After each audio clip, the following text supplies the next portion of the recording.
안녕하세요. 오늘도 사연살롱을 찾아주셔서 감사합니다. 아내와 함께 두 아이를 키우고 있는 40대 가장입니다. 로또에 당첨되는 사람들 중에 돌아가신 부모님 꿈을 꾸고 당첨됐다는 사람들이 있잖아요. 어찌 보면 저도 그런 경우가 아닌가 생각합니다. 물론 로또 당첨은 아니지만요. 저는 부모님이 누군지 모르고 살았어요. 그건 지금도 마찬가지고요. 그래도 마음씨 좋은 양부모님을 만나 이렇게 가정도 이루고 한 집안의 가장 노릇도 하고 있으니 운이 좋았다고 할 수 있겠네요. 어머니께서 저를 발견하신 건 목련이 지던 때였다고 하니 4월쯤이지 않았을까 생각합니다. 어머님이 저녁상을 치우고 막 설거지를 하시려는데 대문 밖에서 애 우는 소리가 들리더래요. 누가 애를 데리고 왔나 하고 대문을 열었더니 대문 계단에 라면 박스가 하나 놓여 있었고 그 안에 태어난 지 얼마 안 된 제가 들어있었다더군요. 주변을 둘러봐도 인기척이 없어서 어머니께서는 얼른 저를 안고 집으로 들어가셨대요. 아무리 봄이라지만 아직은 바람이 쌀쌀하던 때라서 그런가 제 뺨이 싸늘하게 식어 있었다고 하더군요. 당시 양부모님 댁은 형편이 그리 넉넉한 편도 아니었고 자식이 5이나 있어서 업둥이까지 키울 여력이 안 됐어요. 이미 장성에서 서울에 가정을 꾸린 큰형과 큰 누나를 제외하고 나머지 3명의 자식들이 아직 학생 신분이었거든요. 큰아들 대학 공부까지 시키고 장가까지 보내느라 밭도 팔고 소까지 팔아치운 마당에 입을 하나 늘리는 건 바보 같은 짓이니까요. 그래서 아버지께서는 저를 키우는 걸 반대하셨어요. 이놈의 여편네야, 내 새끼들도 먹여 살리기 힘든 판에 남이 버린 새끼까지 나보고 키우라고? 내가 무슨 자선사업가야? 안 그래도 셋째 대학은 어떻게 보내나 한 걱정인데 어떻게 애미라는 사람이 이렇게 한가한 소리를 해? 당장 내다 버려. 어떻게 그래요? 옛부터 업둥이는 복덩이라고 하잖아요. 그러니 우리가 키웁시다. 이 어린 게 살겠다고 발버둥 치는데 어떻게 모른 척을 해요? 인겁을 쓰고 산 목숨을 그러면 안 되는 거잖아요. 몇 년 뒤면 셋째랑 넷째도 고등학교 졸업할 테니 지들 몫은 알아서 하고 살 거고 그러면 막내 하나 남는 건데 거기 하나 더 키운다고 크게 돈 들어갈 것도 아니잖아요. 요 작은 게 먹으면 얼마나 먹는다고요. 그러니까 여보, 우리가 키웁시다. 남의 자식 잘 키워주면 우리 자식들한테도 분명 좋은 일이 생길 거예요. 남의 새끼 위해서가 아니라 내 새끼들 위해서 키운다 생각하자고요. 어머니의 끈질긴 설득 덕분에 아버지는 저를 호적에 올려주셨어요. 그렇게 저는 6남매 중 6째가 될 수 있었답니다. 제 출생의 비밀은 딱히 감출 일도 없었지만 감춰지지도 않았어요. 농촌에선 한 집 건너가 친척이고 사돈인데 저희 집에 업둥이가 들었다는 소문이 퍼지지 않을 리 없었죠. 어릴 땐 철없는 동네 아이들의 놀림으로 울기도 많이 울었지만 그럴 때마다 저희 양부모님은 저를 놀린 아이 집까지 찾아가 불같이 화를 내셨어요. 특히 처음엔 저를 받아들이기 꺼려했던 아버지가 더 무섭게 화를 내셨죠. 언놈의 새끼가 우리 집 막내더러 고아라고 그랬어? 옳지, 네 놈이구나. 너 이놈, 내 앞에서 다시 한번 말해봐라. 우리 재우가 고아냐? 위로 형이 3이나 있고 누나가 2이나 있고 이렇게 아버지 어머니가 두 눈 시퍼렇게 뜨고 살아있는데 우리 집 막내가 고아라는 게 말이 되냐고? 말해봐라 이놈아. 꿀단지를 왜 물었냐? 왜 대답을 못해? 앞으로 누구든지 간에 우리 막내한테 허튼 소리 짓거렸다가는 내가 아주 주둥이를 확 찢어버릴 줄 알아. 평소 말수 적고 남들한테 싫은 소리 한번 안 하고 사신 아버지였지만 저와 관계된 일이라면 2팔 걷어붙이고 나서서 싸우시곤 했어요. 그런데 처음부터 아버지가 저한테 이렇게 호의적이었던 건 아니었어요. 거기에는 그럴 만한 사정이 있었던 거죠. 제가 초등학교에 들어가기 직전까지만 해도 저는 집에서 아버지 눈칫밥을 먹고 자랐어요. 반찬 투정은 언감생심, 조용히 밥을 잘 먹어도 많이 먹는다고 혼나고, 그래서 밥을 조금만 먹으면 어린 놈이 벌써부터 반찬 투정하냐고 핀잔을 주셨거든요. 거기다 제 위에 5 형제들과는 저를 늘 확연히 구분하셨는데, 친자식들한테는 내 새끼들이라는 표현을 쓰셨지만 저한테는 이놈의 새끼, 저놈의 새끼라고 칭하셨거든요. 그런데 이랬던 아버지가 저라면 꿈뻑 죽게 된 사건이 벌어진 거예요. 제가 초등학교에 들어갔던 그 해는 여느 해보다 여름 기온이 높았는데, 자식들 뒷바라지하며 먹고 살아야 하는 아버지는 날씨를 탓하며 집에서 쉴 수만은 없었어요. 그래서 아침 일찍부터 논에 나가 일을 하셨는데, 땡볕 더위에 농약을 뿌리시다가 그만 쓰러지셨던가 봐요.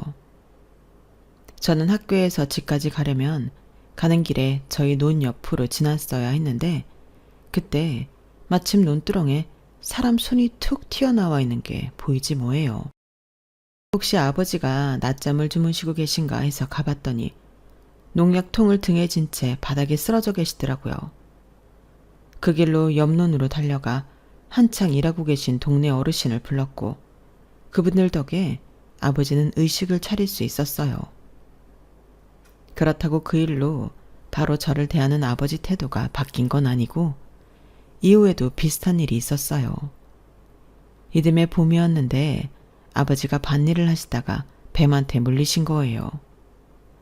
제가 아버지를 발견했을 때는 아버지가 뱀독 때문인지 정신을 잃어가고 있었는데, 제가 달려들어 물린 부위의 피를 입으로 빨아 뱉어냈고, 이후 동네 어르신들의 도움으로 보건소에 갔더니 의사 선생님이 그러시더라고요. 천만다행입니다. 아드님이 빨리 독을 빼내서 사셨어요. 이런 기특한 아들을 두셨으니 어르신은 아무 걱정 없으시겠습니다. 2번이나 아버지 목숨을 구한 덕분에 그 후로 저는 집안의 천덕꾸러기에서 아버지의 사랑을 독차지하는 귀한 막내 아들로 탈바꿈 할 수 있었어요. 이놈의 새끼, 저놈의 새끼로 불리던 호칭도 당연히 내 새끼, 우리 막둥이로 바뀌게 되었고요. 물론 형들과 누나들은 아버지의 이런 변화를 탐탁치 않게 생각했지만요. 눈칫밥을 먹고 살던 제가 이제는 어엿한 이 집안 자식으로 살게 되었지만, 그렇다고 해서 눈치 안 보고 살 수는 없었어요. 물론 부모님께서는 제가 원하는 거 다 하고 살라고 하셨지만, 그래도 그럴 수 있나요? 다른 건 몰라도 대학 문제만큼은 저도 어쩔 수 없이 부모님 눈치를 보게 되더라고요. 큰형과 셋째 형은 대학을 나왔지만 누나 둘과 둘째 형은 집안 형편 때문에 대학 문턱에도 못 가봤거든요. 그런데 업둥이인 제가 어떻게 대학에 보내달라고 할 수 있겠어요. 그렇다고 대학을 포기하고 싶지는 않아서 중학생 때부터 품팔이를 하며 돈을 모았습니다. 제가 또래보다 키도 크고 체격이 탄탄한 편이라서 저를 불러주는 것도 많았고, 덕분에 고등학교 3학년 봄까지 모은 돈이 첫 학기 대학 등록금을 하고도 남을 정도였어요. 농어촌 특례 입학을 노렸던 저는 입학만 하면 나머지는 학교 다니면서 벌면 된다 생각하고 있었어요. 부모님께도 일찌감치 그렇게 말씀드려놨고요. 그런데 사람 일은 모르는 거라고 대학 진학을 앞두고 큰형이 하던 사업이 꼬꾸라진 거예요. 정확히는 사업이 망한 건 좀 됐는데, 그동안 집에서는 쉬쉬하다가 더는 어쩔 수 없는 상황이 돼서 집에 연락을 했던 거지만요. 당장 식구들이 길거리에 나앉게 생겼다며 땅 좀 팔아서 도와달라더군요. 유일한 생계 수단인 땅을 팔면 부모님은 앞으로 뭘 먹고 살라는 건지. 이미 큰형이 대학에 다닐 때 소도 팔아먹었고, 결혼할 때 신혼집 마련한다고 밥까지 팔아먹으면서 정말 너무하다는 생각이 들었어요. 당연히 나머지 형들과 누나들도 안 된다고 난리였죠. 하지만 부모 마음이 어디 그런가요? 당장 자식이 식구들과 지낼 방한칸이 없다는데 월세 보증금이라도 마련해 보내주고 싶은 마음이셨던 거죠. 큰형 전화를 받고 하루 종일 줄된 밤을 피우시던 아버지는 저녁상을 물리시고는 제 방으로 오셨어요. 재우야, 너 꼭 대학에 가야겠냐? 가지 말라는 소리가 아니다. 군에 다녀와서 들어가면 안 되겠냐는 소리야. 그 말씀을 하시는데 저는 힘없이 젖어있는 아버지 눈을 보면서 이후에 이어질 말을 가늠할 수 있었어요.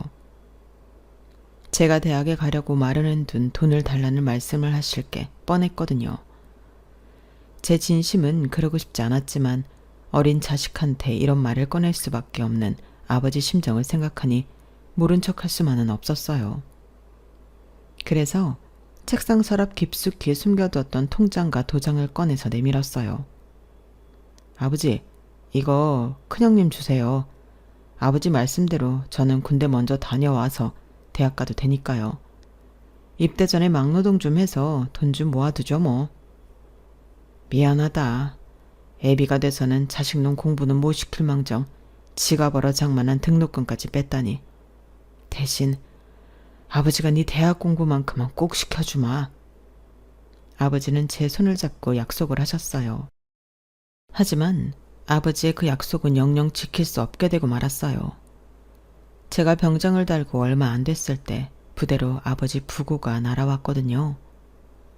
막내 아들 대학 보낼 학비 마련하겠다고 고령에도 불구하고 밤낮 없이 일을 하시다가 과로사로 세상을 떠나신 거예요. 이런 사정을 모르고 아버지 장례식에 모인 형제들은 하나같이 아버지 잘못이라며 한 소리씩 했어요. 아니, 다 늙은 노인네가 무슨 일 욕심이 그리 많아선 그 땡볕에 밭일을 그리 했대? 엄마라도 좀 말리지 그랬어. 재순이 너도 그만해. 아버지가 어머니 말 들을 사람이니? 다 자기 명대로 살다 가는 거야. 아버지 명을 그거밖에 안 되는 걸 누구 탓하겠어? 그나저나 아버지도 안 계시는데 농사는 누가 짓나? 큰형이 먼저 땅 얘기를 꺼내자 나머지 형제들도 입을 다문 채 서로 눈치만 살폈어요. 농사질 사람이 없으니 땅을 팔아야 할 거고 그러면 땅 판 돈을 어떻게 나눠야 하나 거기에만 혈안이 된 것처럼 보이더라고요. 형제들의 검은 속내를 아는 이상 가만히 있을 수만은 없어서 제가 먼저 나섰어요. 제가 지어요. 아버지가 지으시던 농사 제가 지을 거라고요. 제 말에 형제들은 죽일 듯이 저를 노려보았어요. 하지만 누구도 먼저 나서서 저를 타박하지는 못하더라고요. 땅을 팔면 앞으로 어머니를 누가 모실 건지도 정해야 하는데 자기들이 나서서 어머니를 모실 생각들은 없었으니까요. 그러니 벙어리 냉가슴만 앓게 된 거죠. 막내 누나는 제 옆구리를 팔꿈치로 쿡 치며 네가 뭘 안다고 농사를 짓냐고 볼멘 소리를 했고 큰형은 허공을 보며 헛웃음을 지었어요. 그리고 둘째, 셋째 형은 서로 주거니 받거니 제게 빈정대기 시작했죠. 그러자 참다 못한 어머니가 나섰어요. 막내가 농사를 짓겠다고 하니 땅 문제는 여기서 끝내도록 해라. 네 아버지가 평생 일군 땅이야. 니들 공부시키고 시집 장가시키느라 야금야금 다 팔아먹고 이제 그거 하나 남았는데 그거라도 남겨놔야 하지 않겠니? 니들 중에 고향에 내려와 농사를 짓겠다는 놈이 있다면 모를까. 지금으로선 막내한테 맡기는 게 맞을 것 같다. 그러자 큰형이 답답하다는 표정으로 말했어요. 어머니, 그깟 땅 가지고 있으면 뭐합니까? 재우 저 녀석이 무슨 농사를 짓는다고 그래요. 괜히 저놈이 우리 집 땅에 욕심내는 거 뻔한데 어떻게 어머니가 저놈 편을 드시냐고요? 나머지 자식들은 안중에도 없으세요? 장남이 이 모양 이 꼴로 사는데 가엾지도 않으시냐고요? 그래요 어머님, 그건 이 말이 맞아요. 이럴 때 어머님이 중심을 잡으시고 장남한테 땅을 팔아주시는 게 맞는 거죠. 어머님 돌아가시면 그 제사 누가 지내겠어요? 눈을 씻고 봐도 장남밖에 없잖아요. 그럼 장남 대접은 해주셔야죠. 큰 형수님까지 나서서 자기네한테 땅을 달라는 소리를 하자 누나들도 가만히 있지 않았어요. 특히 막내 누나는 눈에 쌍심지를 켜고 대들더군요. 큰올케 진짜 웃긴다. 아니 큰오빠가 아버지 제사를 지을지 안 지을지 어떻게 알아요? 큰올케 교회 다니잖아요. 그런 사람이 무슨 제사를 지낸다고 그러냐고요. 웃기지도 않아 정말. 엄마 그러지 말고 땅 팔아서 정확히 6등분 해줘. 나도 돈 들어갈 구석이 천지라고. 이참에 부모 덕 좀 보게 해달란 말이야. 이 기집애 웃기는 기집애네. 야, 그걸 왜 6등분을 하냐? 재호 저 자식은 아버지 자식도 아닌데 5등분을 해야지. 둘째 형이 제 목숨 빼야 한다고 한 소리 하자 이번엔 딴지를 걸었어요. 다들 너무하네. 6등분이니 5등분이니 누구 마음대로 나누겠다는 거야. 솔직히 이 집구석에서 지금까지 아버지 도움 안 받고 산 사람이 누구야? 나밖에 더 있어? 형이랑 셋째는 소 팔아서 대학 다녔고 누나랑 재순이는 결혼할 때 땅 팔아서 혼수해줬잖아. 나만 아무것도 못 받았다고. 그럼 마지막 남은 땅이라도 나한테 양보해야겠다는 생각들은 안 해? 어떻게 인간들이 하나같이 이렇게 이기적이야? 다들 이런 식으로 나오면 나도 가만 안 있어. 둘째 형은 불끈 쥔 주먹을 위협적으로 허공에 주먹을 휘둘러댔어요. 그럼에도 불구하고 아무도 둘째 형의 말에 동의하는 사람은 없었어요. 왜냐하면 둘째 형은 어릴 때부터 사고를 하도 쳐서 합의금으로 날린 돈이 한두 푼이 아니었거든요. 대학 사냥 등록금만큼은 아니었어요. 누나들 혼수 비용보다는 훨씬 더 들어간 건 확실했으니까요. 다들 아버지 땅에 혈안이 돼서 정작 장례식은 뒷전이었어요. 결국 상주노릇을 한 건 저와 어머니 둘뿐이었죠. 장례가 끝나는 날까지 형제들은 땅 얘기만 주구장창 해댔지만 어머니는 끝까지 땅을 팔지 않으셨어요. 결국 그 땅에서는 제가 군 제대 후 농사를 짓기 시작했어요. 제가 군대에 다녀오는 동안 동창들은 서울이나 근처 도시로 대학이나 일자리를 찾아 나갔고 남은 건 저와 몇 안 되는 동창들 뿐이었어요. 그 중에는 저랑 동네 오빠 동생으로 지내던 여자애가 하나 있었는데 제가 군대에 있을 때 혼자서 그 먼 곳까지 면회를 왔던 애였어요. 어릴 때는 몰랐는데 성인이 되고 나니 인물이 살아나서 그런가 예전과 달리 볼 때마다 기분이 묘하더라고요. 자기는 읍에 있는 번듯한 직장에 다니면서 시골에서 농사나 짓는 놈이 뭐가 좋다고 그렇게 찾아오는 건지 이해는 안 갔지만 그래도 볼 때마다 기분은 좋더라고요. 생각해보면 중고등학생 시절부터 그 애는 동네 남자애들한테 인기가 좋았어요. 아담한 체격에 예쁘장하고 새침한 성격이 남자들이 딱 좋아할 타입이었거든요. 하지만 저는 한 번도 이 애를 이성으로 생각했던 적이 없었어요. 왜냐하면 이 친구 부모님이 우리 동네 이장님이었거든요. 이장님 장남은 서울에서 변호사 생활을 하고 있고 둘째 아들은 고등학교 수학선생이고 큰딸은 대학에서 강의를 하고 있었어요. 솔직히 저희 집에 비하면 대단한 집안이기도 하고 제 출신이 남들 앞에 내놓기 떳떳하지 못한지라 애초에 모도를 나무는 쳐다보지도 않았던 거죠. 그런데 자꾸 저한테 다가오니까 저도 참 미치겠더라고요. 제가 밀어내야 하는 게 맞다는 건 알지만 내심 그러기 싫다는 마음도 있었으니까요. 그래서 하루는 솔직하게 말을 했어요. 경은아, 솔직히 나는 네가 싫지 않다? 아니, 싫지 않은 게 아니라 여자로서 많이 끌려. 하지만 내 처지가 이 모양이라서 너랑 어떻게 해볼 용기가 나지 않아. 혹시라도 가벼운 마음으로 나한테 다가오는 거라면 그러지 말았으면 한다. 내가 너무 힘들거든. 이렇게라도 내 마음을 전하고 나머지는 경은이가 판단해 주기를 바랐어요. 내 입으로 사귀자는 말은 염치가 없어서 도저히 못할 것 같았거든요. 그런데 오빠, 남자가 왜 이렇게 자신감이 없어? 내가 오빠 좋아하는 거 오빠도 알잖아. 좋아하지도 않는 남자를 미쳤다고 군대까지 면회를 다녔겠어? 그리고 오빠 처지가 어때서? 업둥이라서? 아니면 농사꾼이라서? 오빠가 오빠 친부모 얼굴도 모르고 살게 된 게 오빠 잘못은 아니잖아. 그걸 왜 오빠가 창피해해? 오히려 칭찬받아야지. 양부모 밑에서 자랐어도 누구보다 바르고 성실하잖아. 그리고 농사꾼인 게 뭐? 우리 아빠도 농사꾼이야. 내가 농부 자식인데 내 남자가 농사꾼인 게 창피하겠어? 그냥 난 이재우라는 남자 자체가 마음에 드는 거라고. 그러니까 이런 나약한 소리 하지 말고 제대로 프로포즈나 해. 여자를 몇 년이나 기다리게 했으면 그 정도는 해줘야 하는 거잖아. 만만치 않은 여자라는 건 알고 있었지만 이렇게 강단 있는 사람인 줄은 그때 처음 알았어요.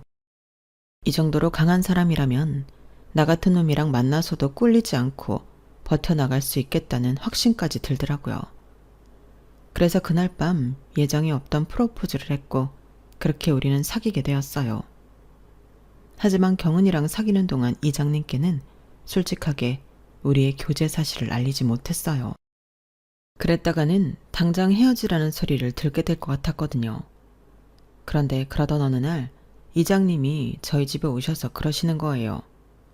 이놈아, 평소에 우리 집 문턱에 닳도록 드나들던 놈이 내 딸이랑 사귀고부터는 왜 이렇게 콧배기도 안 보여? 미래의 장인한테 잘 보여도 시원찮을 판에 벌써부터 처가랑 거리를 두고 살 생각인 거냐? 괘씸한 놈 같으니라고. 이장님, 제가 경은이랑 만나는 거 어떻게 하셨어요? 내 딸인데 애비가 돼서 모르면 누가 알아? 고개 콩알만 할 때부터 재훈 이놈한테 시집가겠다고 노래를 불러왔는데 모르는 게 이상하지. 나한테 잘 보이려면 일단 우리 집 드나들며 네 장모 될 사람부터 구슬려 놔. 요새 경은이 혼처자리 알아본다고 난리니까. 뜻밖의 이장님 지원을 받게 된 저는 이장님 말씀대로 예비 처가에 뻔질나게 드나들면서 예비 장모님 마음을 사려고 부단히 노력을 했어요. 하지만 좀처럼 저를 사윗감으로는 보시지 않더라고요. 아니, 제 마음을 알면서도 일부러 모른 척 하셨다고 하는 게 맞겠네요. 그러면서 기어이 경은이를 근처 도시에 사는 공무원이랑 선을 보게 할 거라고 하시길래 답답한 마음에 못 마시는 술까지 마셨지 뭡니까. 술에 취해서 어머니 앞에서 푸념을 했던 모양인데 다음날 눈을 떠보니 동네가 아주 난리가 났더라고요.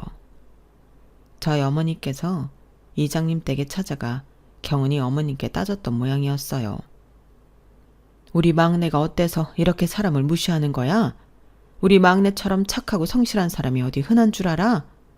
공부도 잘해서 서울에 있는 대학에도 갈 놈이었는데 그가 모아둔 돈으로 지 큰형 도와주느라 못 간 거라고. 그런데 왜 자네가 우리 아들을 무시해? 왜 내 아들 눈에서 눈물을 빼느냐고. 아우 형님, 누가 재우더러 뭐랬어요? 재우 착하고 똑똑한 거야 나도 알죠. 하지만 내 딸은 못 주겠는데 어떡해요. 내가 재우가 싫어 이러는 거 아니에요. 솔직히 돈 많고 학벌 좋다고 여자 무시하는 놈들에 비하면 재우가 100배 1000배 낫죠. 그럼 왜 경은이 결혼을 딴 놈이랑 시키려는 건데? 그러자 경은이 어머님은 잠시 망설이시더니 솔직하게 말씀하셨어요. 형님 자식들 때문에 그래요. 형님이 배 아파 난 자식들 때문에 우리 경은이 그 집으로 시집 보내기 싫어 그래요. 하나같이 욕심만 그득해서는 부모가 고생한 건 생각도 않고 돈 빼갈 궁리들만 하잖아요. 우리 경은이 재우랑 결혼시키면 그 집 살림 누가 하겠어요. 우리 경은이 몫이잖아요. 시부모 부양하는 거야 자식된 도리라고 하지만 그렇게 형님 모셔봐야 형님 죽고 나면 얼마 안 되는 땅떼기 누구 입에 들어가겠어요. 형님 배 아파 낳은 자식들 입에 들어가는 거 안 봐도 비디오 아니냐고요. 죽어라 고생만 하고 남 좋은 일만 시킬 게 뻔한데 어떻게 내 딸을 그 집에 보내요? 형님이라면 형님 딸들을 그런 집에 보내겠냐고요. 경은이 어머니를 통해 의외의 대답을 들으신 어머니는 잠시 당황하셨지만 이내 마음을 가라앉히고 말씀하셨어요. 그런 거라면 걱정하지 마라. 난 우리 재호랑 같이 살 생각 없으니까.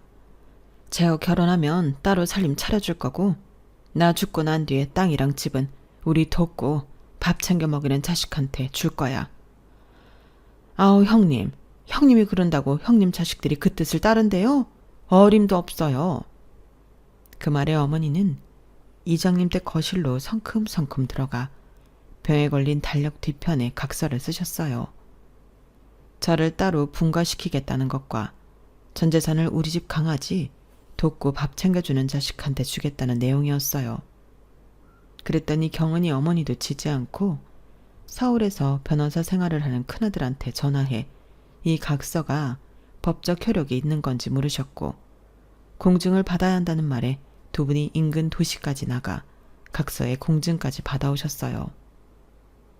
그렇게 저는 두 어머니 덕분에 경은이와 결혼을 하게 됐고 본가와 처가 중간쯤에 집을 얻어 신혼살림을 시작했어요.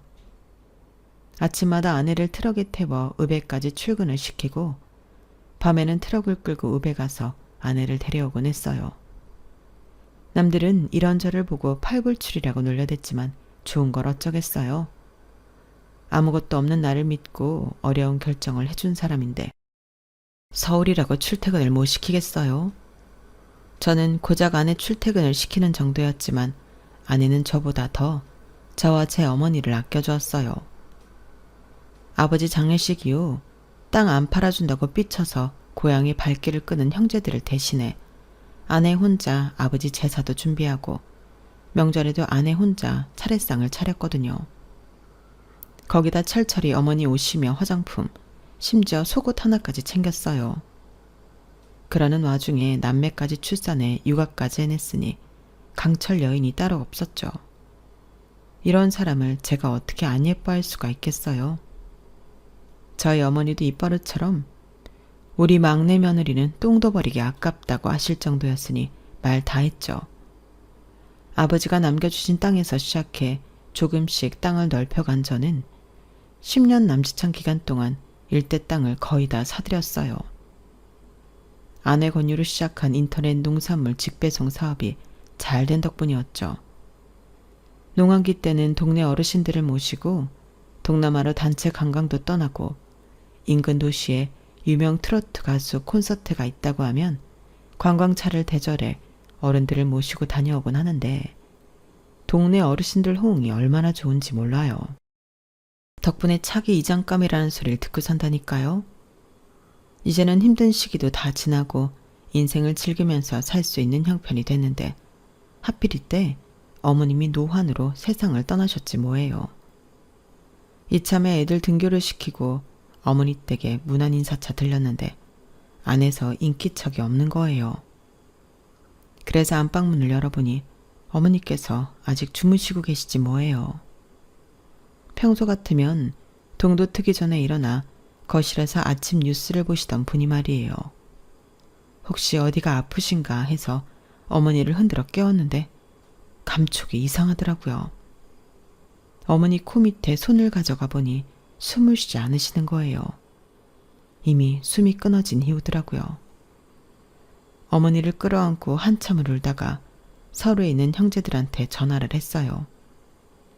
형제들이 도착하는데 시간이 걸려서 일단 장인어른과 상의해서 장례식장으로 어머니를 옮겼어요. 아침나절에 어머니가 돌아가신 걸 확인했는데 점심나절엔 어머니 영정이 놓인 장례식장에서 상주 노릇을 하게 되다니 사람의 생과 사가 이렇게 순식간에 갈릴 수 있다는 게 실감이 나지 않더라고요. 형제들이 속속들이 장례식장에 도착했고 동네 사람과 친인척들이 문상이 이어졌어요. 저는 이 모든 게 마치 꿈인 것만 같아서 멍하니 어머니 영정만 바라보고 있었죠. 그런데 또다시 형제들이 어머니 유산 얘기를 꺼내기 시작한 거예요. 그리고 저한테 땅 문선이 집 문선이 행방을 묻는데 대답할 힘도 안 나서 입을 다물고 있었어요. 사실 그게 어디 있는지 모르기도 했고요. 그랬더니 득달같이 달려들어서는 제 멱살을 쥐고 땅 문서 내놓으라고 고래고래 소리를 치지 뭡니까. 어쩌면 이 인간들은 하나도 변한 게 없는 건지 아버지 돌아가셨을 때랑 하나도 달라진 게 없었어요. 형제들 손에 멱살이 잡힌 채 이리저리 휘둘리고 있는데 제 아내가 달려와 그 손들을 뿌리치며 소리쳤어요. 그걸 이이가 어떻게 알아요?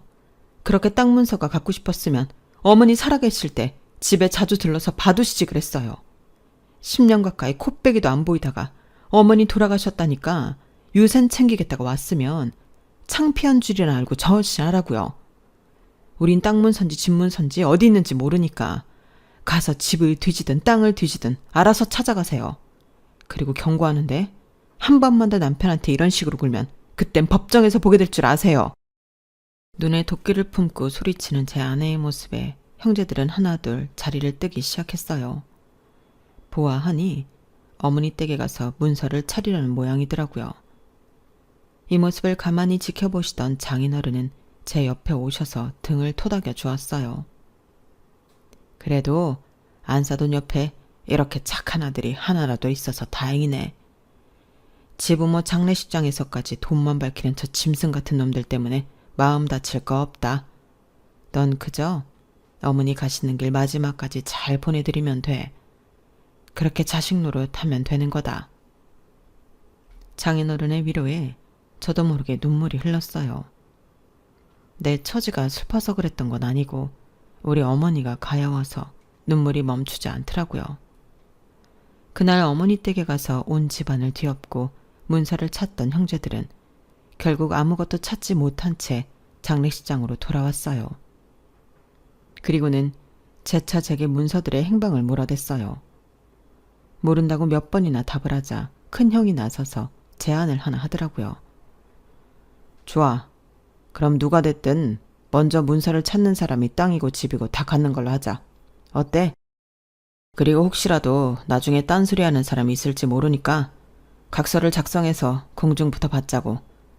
니들도 알겠지만 공증을 받아놓으면 법적으로도 효력이 있는 거니까 나중에 딴소리하면 안 되는 거야. 그렇게 5 형제는 머리를 맞대고 각서를 작성했어요.